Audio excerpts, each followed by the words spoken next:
Good afternoon and welcome all participants back to our afternoon sessions of the International Conference of Equitable Education, All for Education. You're still here with me, Sarita Chusi, as your online MCs. So I would like to say that I hope everyone had an enjoyable lunch and ready for our afternoon sessions. All right, so let's say, as we informed earlier, that the highlight for today is on these sessions from now on, we will transform into a live sessions. Earlier, we are online conference and the largest online conference. But for now, the highlights are coming up here in Plenary 4 and 5. But please stay tuned to that. I have a very interesting video for everyone to watch from now on. When we talk about equitable education, that's something.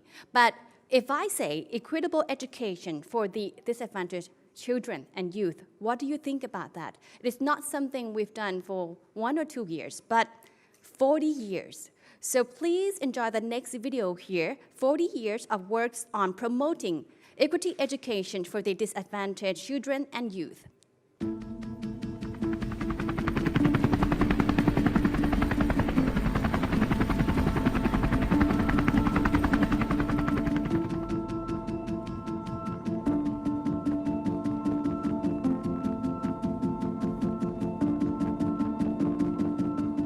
Her Royal Highness Princess Maha Chakri Sirinthorn has paid great attention to the development of disadvantaged children and youth so that they will have equal opportunities and a better quality of life. This special attention came about as a result of her decent upbringing under the care of the royal parents, His Majesty King Bhumibol Adulyadej the Great and Her Majesty Queen Sirikit, the Queen Mother, as well as the royal grandmother, Her Royal Highness Princess Nakarintara. She looked up to them as role models in learning principles and methods of working for the people. Seeing people living in poverty, Her Royal Highness realizes that she has a more comfortable life than them and wishes to offer a helping hand. When she accompanied the royal parents to rural remote areas, Her Royal Highness often received her homework assignments to deal with various problems. In so doing, she has become well aware of the state of being deprived and facing scarcity and thought about tackling these problems.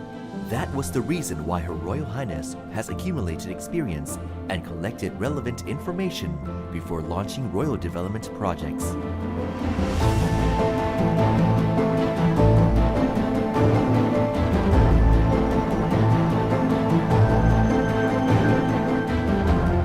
Her Royal Highness Princess Maha Chakri Sirinthorn always extends loving kindness to children and youth.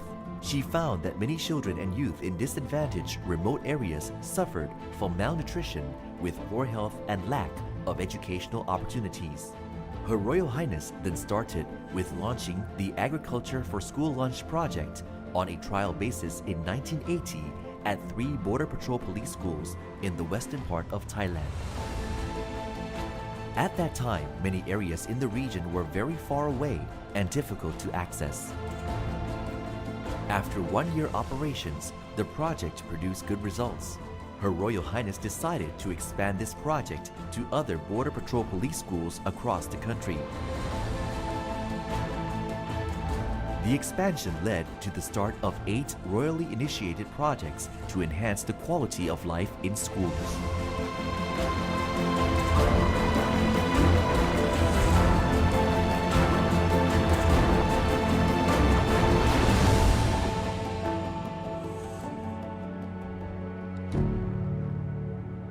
In 1992, Her Royal Highness Princess Maha Chakri Sirinthorn initiated the start of the Development Plan for Children and Youth in Remote Areas, which has been carried out on a continual basis. Later, the plan has been expanded to cover more than 800 schools across Thailand. Apart from Border Patrol police schools, it has also been implemented in many other schools under the supervision of the Office of the Basic Education Commission, Ministry of Education. In addition, Her Royal Highness has also opened new educational institutions in deprived communities. The objectives are to upgrade the quality of life of children and youth as well as developing education quality and enhancing the potential of schools as learning centers for development towards communities.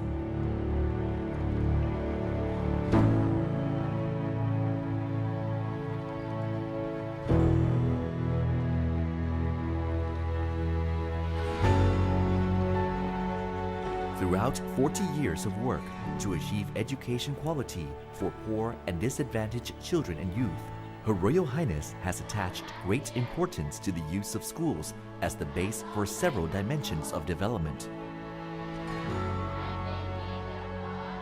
She has provided equal educational opportunities for impoverished young people in remote areas by developing knowledge together with promoting good health and quality of life.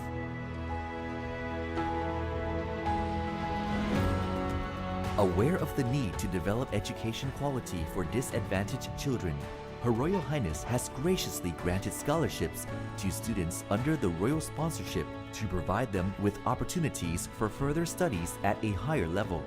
The royal support helps change the lives of many school children who have now become the citizens of high quality in their communities, society, and the country as a whole.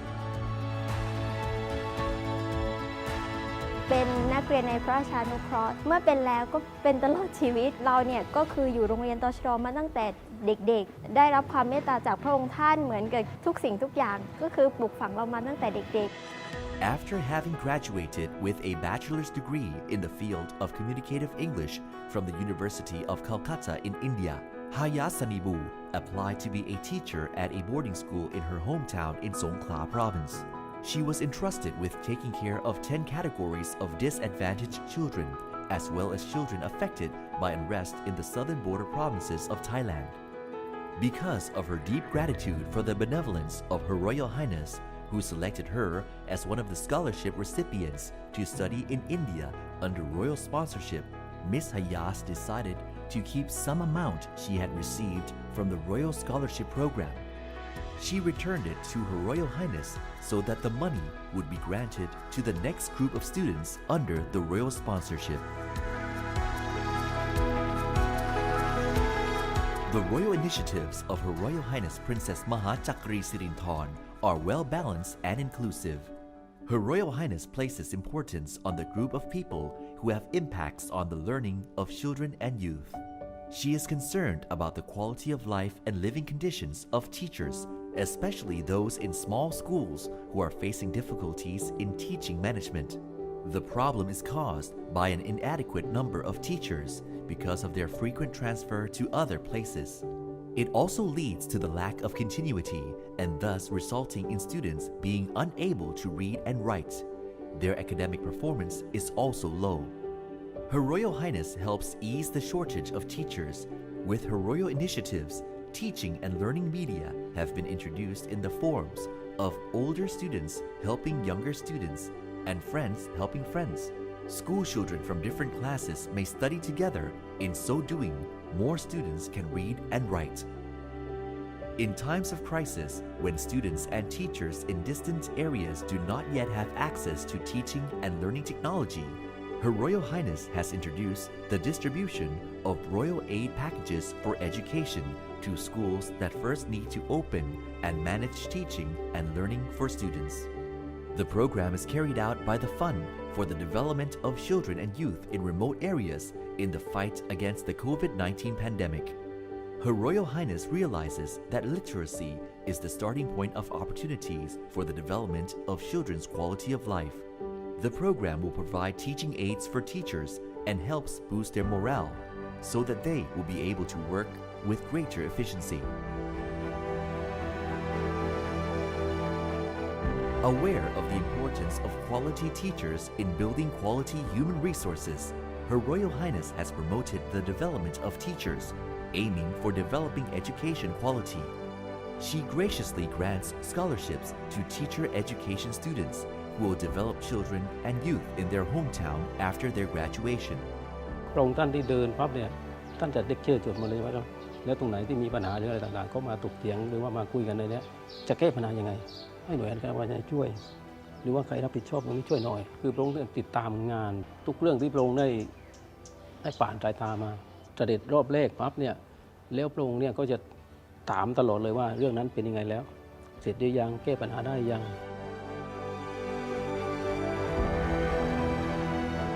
With her perseverance, efforts, and dedication, Her Royal Highness has continued to work in promoting educational quality throughout the 40-year period.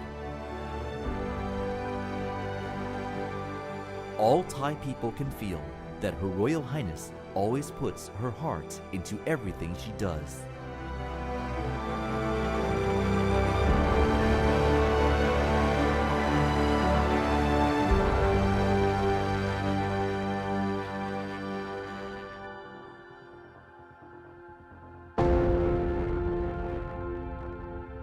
The benevolence of Her Royal Highness Princess Mahachakri Sirinthorn has been extended to not only Thai people and children, but also to the people in neighboring countries. Her Royal Highness has offered assistance to 107 schools in 10 countries.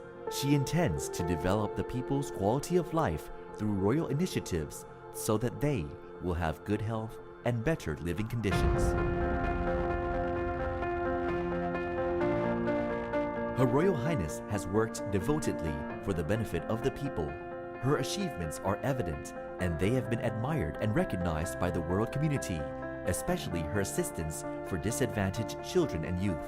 In 2005, Her Royal Highness Princess Mahachakri Sirinthorn was appointed UNESCO Goodwill Ambassador for the empowerment of minority children and through the preservation of their intangible cultural heritage.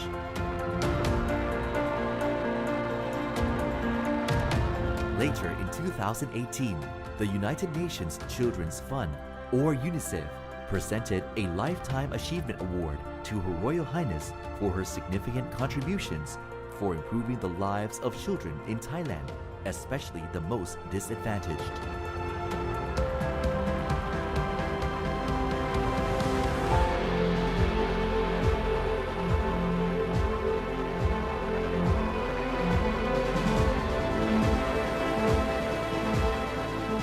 Throughout her 40 years of work for disadvantaged children and youth, Her Royal Highness has played a leading role in reducing educational inequality with her wide vision, perseverance, and firm intention. More importantly, Her Royal Highness is recognized as the Educator Princess and a role model in working to make education equal for all.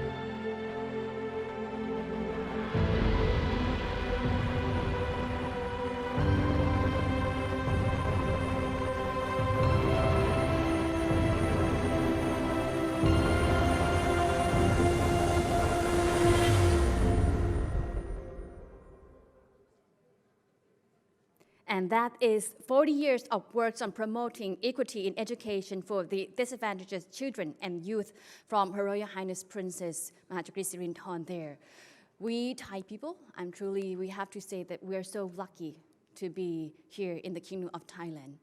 And now, ladies and gentlemen, one more video that is also reflecting the voice of the youth. What do you think? Do you think you know? They think about equitable education. What is in their mind? So let's hear it from this video. The voice of youth on equitable education. Hi, my name is Shuko. I'm 20 years old and I'm from Brunei. မင်္ဂလာပါစမနမယနမ်ဒလာလို့ခေါ်ပါတယ်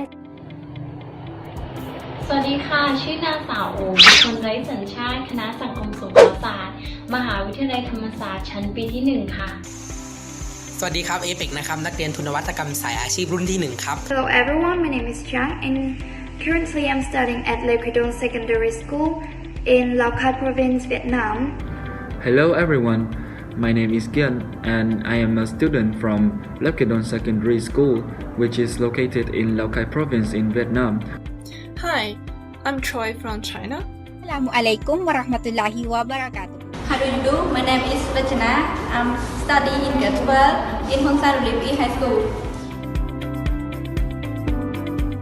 Equity in education for me means fairness and inclusion. Fairness in the means that every individual can reach one's educational potential without having personal or social circumstances such as gender, ethnic background, and family background as an obstacle. กลุ่มคนในที่นี้นะคะก็คือเยาวชนเด็กและเยาวชนไม่ว่าจะเป็นใครก็ตามนะคะจะต้องได้รับพื้นฐานทางการศึกษาด้วยสิทธิและเสรีภาพของตนเองโดยที่ไม่มีกรอบหรือขีดจำกัดมาแบ่งแยกโอเองเป็นเด็กไร้สัญชาติซึ่งสิ่งเหล่านี้ค่ะมันไม่ได้เป็นข้อจำกัดที่จะทำให้การศึกษาเข้าไม่ถึงตัวพวกเขา In rural areas, many students don't have the chance to go to school or they have to quit school very soon.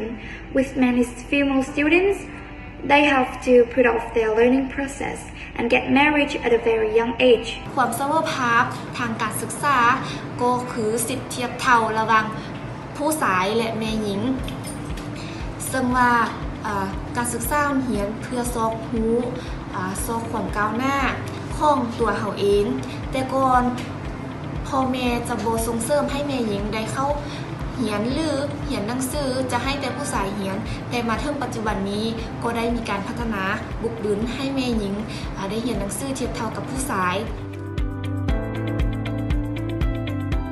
สิ่งที่เราจะต้องทำคือการทำให้เรามีจิตสำนึกรู้ถึงความเท่าเทียมและกระจายโอกาสไปยังเด็กทุกกลุ่มอย่างไม่มีการละเว้นหรือว่าสร้างข้อจำกัดให้กับใครค่ะပြီးတော့အဖွဲ့အစည်းတွေကလည်းတန်းတူပညာရေးဆိုတဲ့အချက်ကိုအစိုးရကအတိအမှပြုလာနိုင်ဖို့အတွက်အရင်ကတည်းကပို့ပြီးတော့စူးစမ်းကြရမှာပေါ့ I highly recommend that the government together with the local authority should financially support the schooling fees for those who cannot afford going to school หน่วยงานภาครัฐต่างๆเนี่ยครับก็อาจจะช่วยในการเข้าถึงกลุ่มคนหรือว่ากระจายข่าวให้มากขึ้นเหมือนกับกลุ่มคนที่อยู่ในพื้นที่ห่างไกลพื้นที่ชนบทหรือว่าอาจจะเป็นบนดอยอะไรแบบนี้ครับที่ไม่ได้รับข่าวสารที่ทั่วถึงทำให้เขาพลาดโอกาสในการศึกษาก็อาจจะเป็นไปได้ว่าที่จะต้องไปแก้คือไปสร้างอาชีพให้กับกลุ่มคนชนบทให้มีอาชีพและมีรายได้ที่มั่นคงที่จะสามารถส่งลูกหลานของตัวเองเพื่อไปเรียนต่อในเมืองที่มีการศึกษาที่ดีได้ครับ By providing financial aid directly to the families, it allows the younger people to focus only on their education rather than occupying their thoughts with how to sustain and uphold their own households. It's an education that doesn't enforce students to be perfect, but success.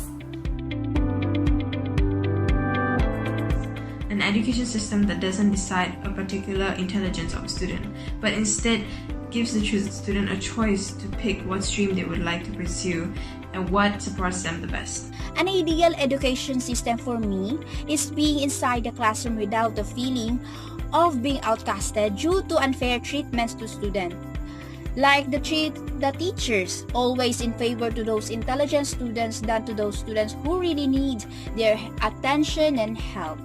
And also getting practical knowledge and experiences need to be focused more than just theoretical knowledge.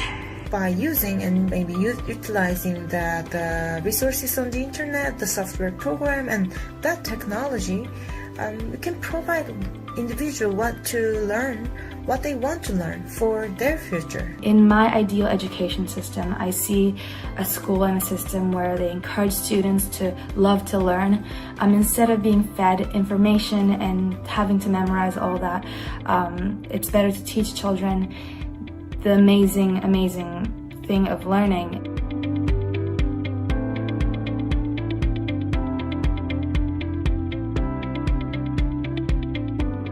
Equality is like basically treating everyone in the same way regardless of like their background. So you're giving everybody like more or less the same education, which might still make some people more privileged than others, because if you're already rich and you're receiving the same education, then you're I guess you could say you're more privileged and you have like resources left. This is basically simply because our education system simply supports those which has more money to spend. For example, some people brought up tuition. Tuition is essentially just rich people getting better opportunities simply because they are rich. They get better tutors and teachers. A lot of teachers, not a lot, some, I would say is a better word, some teachers even prefer to just essentially go into tutoring simply because it's more profitable, simply because the education system doesn't support them in proper wages.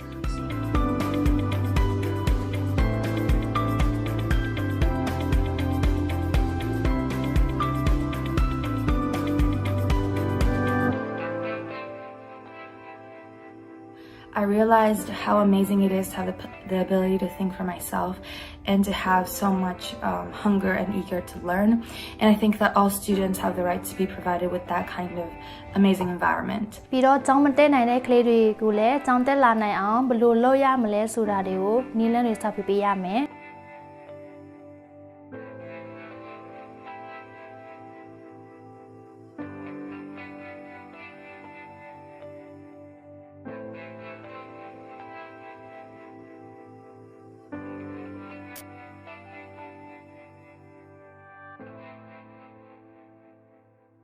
And that was the voice of the youth on equitable education.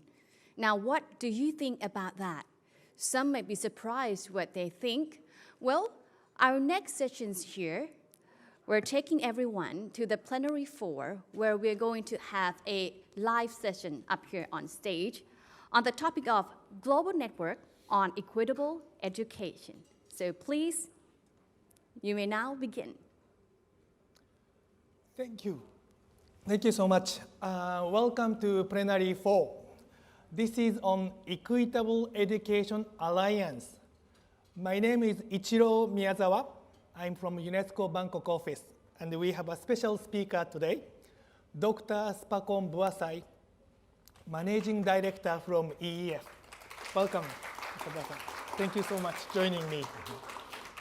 So we have 30 minutes for this session, and then first half, allow me to explain why we need this alliance, and then what it is, and also how or what do we want to do under this alliance.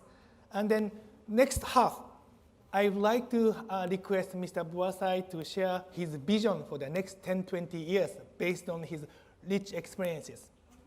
So I would like to show my presentation. Could I? Yes. Yes. Let me start with this picture. This is the story about the boy.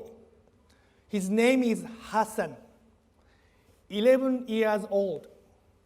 Can you see him at the center with green shirts? He's having 6 sisters and brothers. And by the way, he's in the south of Thailand. Okay? And he likes school. He likes learning. And he's so kind, friendly, and hardworking. And the teacher appreciates him a lot. But then also, he's so busy. Unfortunately, 2 brothers of him having disabilities. And you can see their family is not so rich, wealthy. So he's busy for school. At the same time, he's so busy to help his brother with disability. And also he's helping the mother. He's helping the father too. And the things are getting heavier. Though his performance is wonderful at the school, so he decided to stop learning. And then working in the UN, I visited so many villages, households. I met so many of them. They are so determined to support family, even sacrificing their education. And they are the target we are looking at. The question we have to raise is now. In this conference, we talk about all for education. What kind of meaningful education can we deliver to him? What kind of meaningful education can we deliver to the brother with disabilities? That's the core topic we have been discussing. And then we want to see Hassan, boy like him, or girl like him, to be a leader for the community, society. That's the picture we want to see. Let me show you the statistics. This statistic is showing Southeast Asia percentage of how many percent of them are not in school. You can see above, right? Upper secondary, lower secondary, and then primary. What would you observe from this chart showing last almost 20 years? Percentage of out-of-school children. Children don't have access to the school or education. If you look at higher education, high school, things are going down, which is good news. But then how about lower secondary and the primary? Almost flat. What does that mean? Flat. Despite great effort of the government, great effort of NGO, UN, we have been getting together, AFE, we see the video, but statistically speaking, it's not much improving in terms of numbers. And then now we are facing COVID-19, right? What kind of change we may have to see this after 2020? Most likely, it will increase. The message from here is no more business as usual. We have to create the changes. That's the key, one of the key messages I want to convey. So, under the name of alliances, what we want to do is connecting shining dots. Lots of dots happening over the world, shining. But then unfortunately, dot is still small. But then if we connect them, get them all, we can be stronger.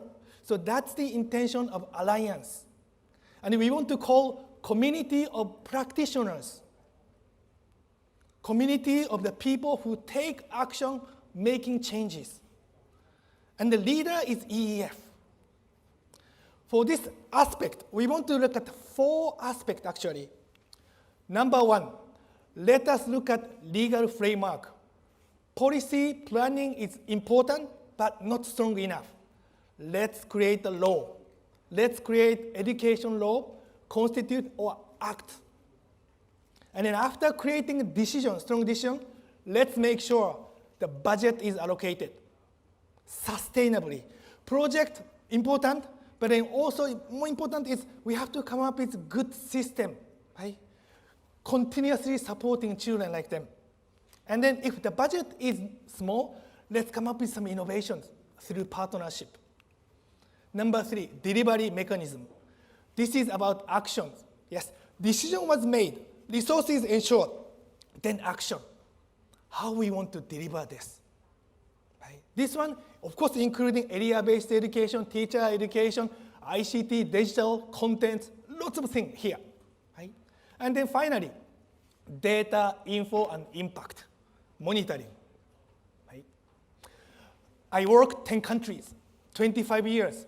Everywhere I go, say government official, hey, Ichiro, we understand, we want to do this, but our budget is so limited. Then we have to say, that's why let us use the budget for the most meaningful way. That's the equity-based education. We have to change the mindset with evidence.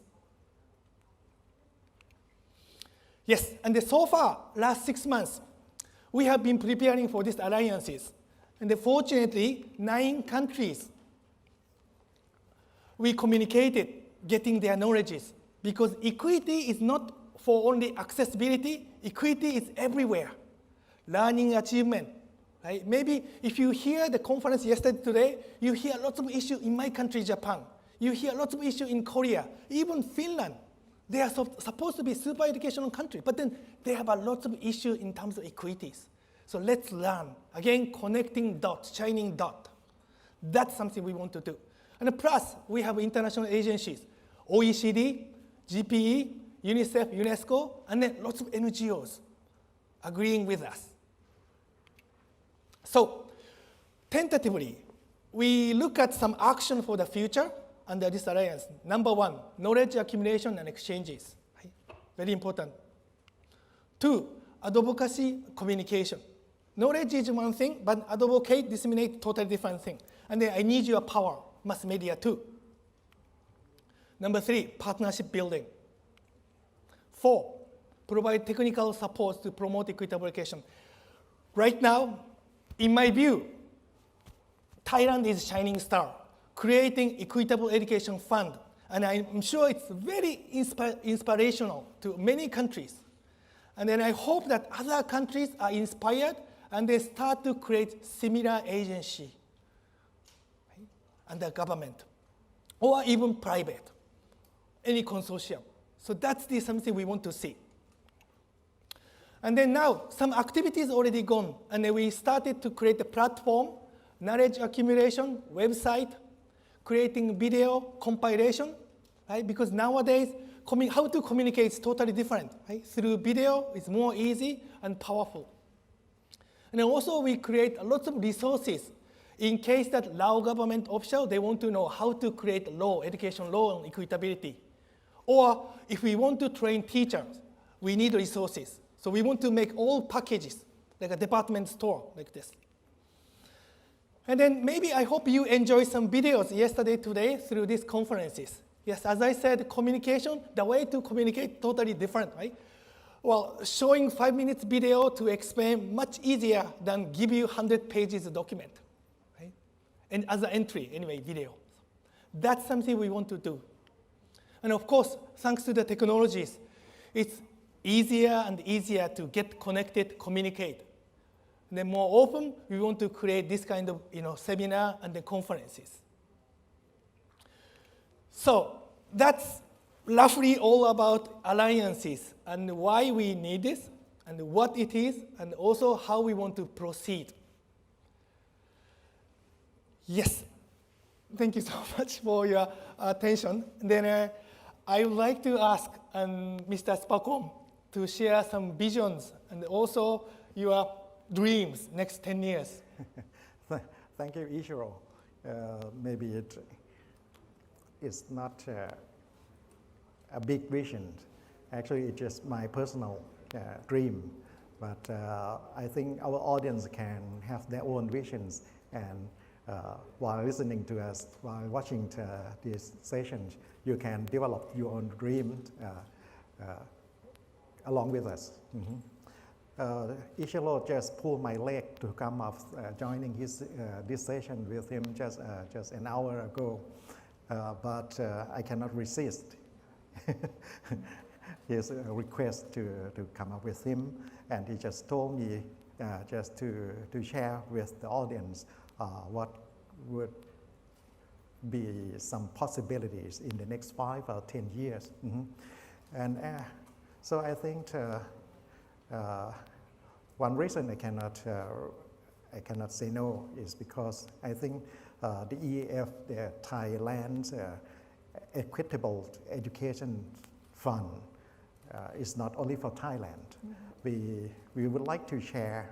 We would like to make some contributions to the world too. So at least we are quite happy to agree to join what Ichiro means by the EEA, right? The Equitable Education Association. Yes, alliance. But I still don't know what it means. So now he explained it quite clearly what the association means. But it sounds like a very complex theory. But so I would like just to translate it into some simple practice. Actually, 10 years ago, the EEF was then just a dream too. We just dreamed about how to solve the problems of Thailand, about the widening inequities in education opportunities for Thai children. We dream to do that, we dream to do this, we dream many things. But how to start with? In this conference, we talked about innovations, whether it is data system, the technologies, the financing mechanisms, about many innovations. We talk about the mobilizations of resources that emphasizes our key target groups, the disadvantaged children, the advantaged populations. We talked about new partners and old partners, how to how to strengthen the partnerships nationally and globally. But that would remain dreams if you don't have the tool, you don't have the mechanism to make it realized. And I think the model like DEF could be one of those high potential tool. Yes, yes. So 10 years ago, we dreams. Then we were thinking about what kind of tool, what kind of mechanism to start with, to pursue this, to realize those dreams. So we heard about the GPE, the Global Partnership for Education. We talked with UNESCO that provide us with many good advices. So we think maybe we could think about a national GPE, the National Global Partnership for Education. I have received the GPE email every week, and I have learned from them many things about many projects that they assist 7 countries around the world, something like that. So the GPE provide us with the real world example of what innovative intervention could be, something like that. But behind that, the GPE itself is the starting point, perhaps. Later we heard about Britain. The UK also set up their own foundation, what do you call? The Education Endowment Fund. Yes. The Education Endowment Foundation, something like that. So that's maybe that makes the picture clearer. They have national GPE in the UK. So why don't we pursue Thailand's own national mechanisms? So we started with a small project, with a small pilot. And it took us about 8 years before the government, the Thai government, passed the legislations, and we started the EAF 2 years ago. But maybe if we could go back, I would prefer we shortened that 8 years of 8 years of that journey is too long for us. As it's too long for us. And perhaps our audience in other countries could agree. If you don't have strong mechanisms to handle the inequities problems in your country, maybe you might think about to start up mechanisms. And if you spend 8 years or 10 years like Thailand, maybe it's too long too. So that's why we talk about the EEA, the Equitable Education Associations, the mechanisms so that we can shorten the journeys in other countries as well.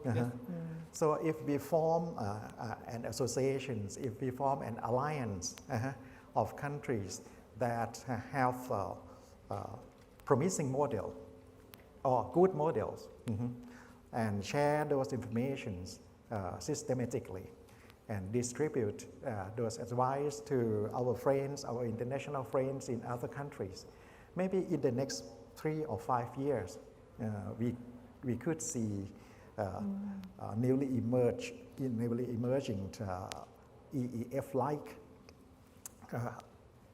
mechanisms in some countries. Maybe Dr. Krishnapong my senior who has many friends in Asian countries can agree to help connecting with the government, the high official government officials in Asian country first, maybe Yes. the first group for us to talk with. But I think Asian countries just 10 in 200 countries in the world. So I think these associations might be benefit, might be useful for other countries who are committed to more equitable educations worldwide. Yes. So I think if you dream along with me, thinking about your own national mechanisms, your own national resource pooling, your own national strategic laboratory, your own national innovations labs or something like that. Maybe you can join the associations. You don't have to have already have one in your country, but if you like to have a clearer picture whether you should have one or how you can set up it more quickly than us, taking less than 8 years like Thailand did, then I think to start the associations and invite interested international friends to join the memberships, maybe it's first step, and Thailand would be happy to work with our international friends. Thank you. Yes. I understand yesterday more than 8,000 people tried to access to this conference website. So then temporary server was down. But then I hope even today so many people watching us, if you are interested in these alliances in many ways, please contact with us. And then Mr. Spakon, I have one question, because you created more than 20 years ago something similar for the health, because the Thai Health Foundation in Thailand is a very powerful organization. And then 20 years ago, they created something similar like Association Alliance for the Health.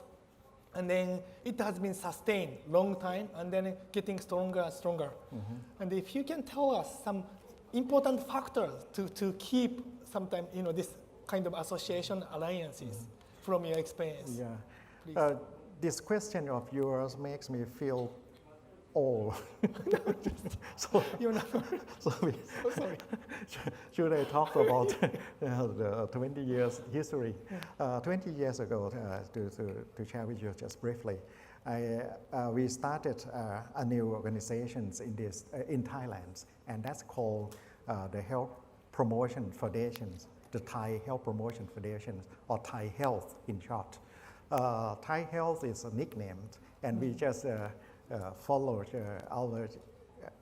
my Australian friends. In Australia, they set up the health promotion foundations even years before us.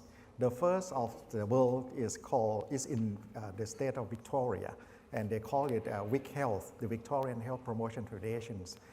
And perhaps Thailand is not the first in the world, but perhaps we are the first health promotion foundations in developing countries. I see. So we start. The problem with being the first is that you don't have much idea what to do, what to do it, and how to do it effectively. So we learned from our Australian friends. We learned from, and we found that a few other countries also have health promotion foundations. They call it with other names in some countries. So we agreed to form a network, an international network called the International Network for Health Promotion Foundations.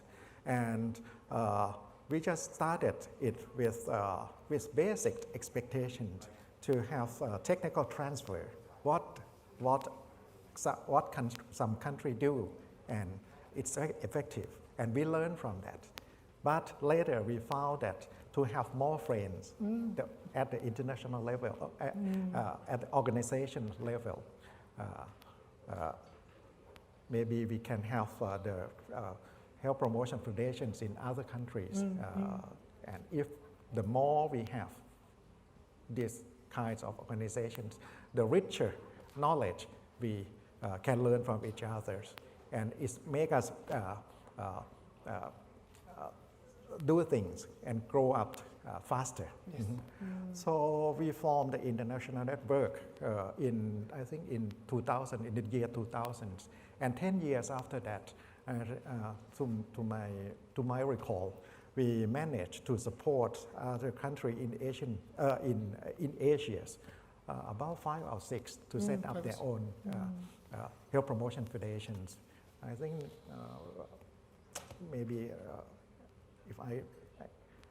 I think that we managed to set up one in Laos, in Tonga, in Malaysia, South Korea as well, Mongolia. Mongolia. So after 10 years, these international networks facilitates and supports the national pursuit to set up their national organizations. And I think we can repeat the history in education. Thank you. Thank you. Yes.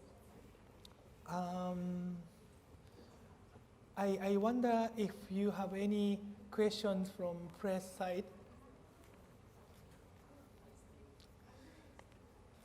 Otherwise, yes, I think we will close this session to prepare the most important session, which is coming up, Plenary 5. Thank you so much for your attention and being here today. Thank you so much, Mr. Spacon. Thank you.